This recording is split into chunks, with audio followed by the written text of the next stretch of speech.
సింగరేణిపై పట్టు సాధించేందుకు గులాబీ పార్టీ అగ్రనేతలు పావులు కదుపుతున్నారా? అందుకే సింగరేణి ఏరియా కార్మిక నేతలతో భేటీలు నిర్వహిస్తున్నారా? ఇన్నాళ్ళు సింగరేణి కార్మిక సంఘానికి ఇన్ఛార్జ్గా ఉన్న కీలక నేతను తప్పించి మరో నేతకు బాధ్యతలు అప్పగించడం వెనుక ఉన్న ప్రధాన కారణం ఏంటి? ఇంతకు సింగరేణి ఏరియా కార్మికులు ఎవరిని ఓన్ చేసుకుంటారు? ఇంతకు గులాబీ పార్టీలో ఏం చర్చ జరుగుతోంది? Let's watch the story.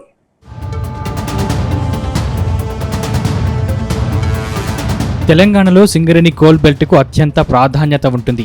రాజకీయ పరంగా సింగరేణి ఏరియా కీలక పాత్ర పోషిస్తూ వస్తోంది. తెలంగాణ ఉద్యమ సమయంలో సింగరేణి కోల్ బెల్ట్ గులాబీ పార్టీకి అండగా నిలిచింది. ప్రత్యేక తెలంగాణ ఉద్యమంలో సైతం సింగరేణి కార్మికులు పెద్ద ఎత్తున పాల్గొన్నారు. ఇక ఇదే సమయంలో తెలంగాణ బొగ్గుగని కార్మిక సంఘాన్ని బీఆర్ఎస్ ఏర్పాటు చేసింది. దీంతో కార్మికులు బొగ్గుగని కార్మిక సంఘానికి మద్దతు తెలిపారు. కార్మిక సంఘానికి గౌరవ అధ్యక్షురాలిగా తొలి నుంచి ఎమ్మెల్సీ కవిత వ్యవహరించారు. ఇక 2014 తర్వాత సింగరేణి గుర్తింపు కార్మిక సంఘం ఎన్నికల్లో వరుసగా బీఆర్ఎస్ అనుబంధ బొగ్గుగని కార్మిక సంఘం గెలిచింది. 2023 అసెంబ్లీ ఎన్నికల్లో బీఆర్ఎస్ ఓడిపోయిన తర్వాత జరిగిన సింగరేణి గుర్తింపు ఎన్నికల్లో బొగ్గుగని కార్మిక సంఘం ఓడిపోయింది. అంతకుముందే గౌరవాధ్యక్షురాలిగా ఉన్న ఎమ్మెల్సీ కవిత రాజీనామా చేశారు. దీంతో అప్పటి నుంచి సింగరేణిలో బీఆర్ఎస్ తరపున కార్మిక సంఘాన్ని లీడ్ చేసేవారు లేకుండా పోయారు.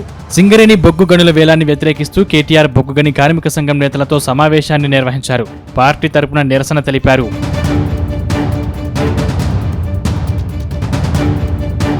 ప్రస్తుతం సింగరేణి కోల్ బెల్ట్ ఏరియాలో మొత్తం 11 అసెంబ్లీ నియోజకవర్గాలు ఉన్నాయి. కొత్తగూడెం, ఇల్లందు, పినపాక, సత్తుపల్లి, భూపాలపల్లి, చెన్నూరు, మంచిర్యాల, బెల్లంపల్లి, సిర్పూర్, కాగజ్ నగర్, మంథని, రామగుండం అసెంబ్లీ నియోజకవర్గాలు ఉన్నాయి.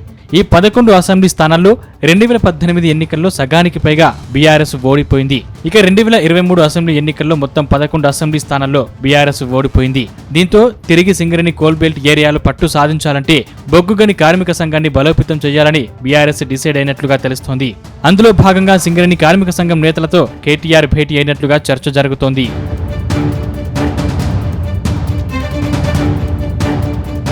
ఈ సమయంలో సింగరేణిపై పట్టు సాధించేందుకు ఒకవైపు కేటీఆర్, మరోవైపు కవిత పావులు కదుపుతున్నారు. ఇప్పటికే బొగ్గుగని కార్మిక సంఘం గౌరవ అధ్యక్షురాలి పదవికి రాజీనామా చేశారు. తన తెలంగాణ జాగృతి సంస్థ తరపున సింగరేణి జాగృతి ఏరియా కోఆర్డినేటర్లను నియమించారు. సింగరేణి సంస్థలో తనకు ఉన్న పట్టు సడలకుండా ఉండే విధంగా కవిత జాగ్రత్తలు తీసుకున్నారు.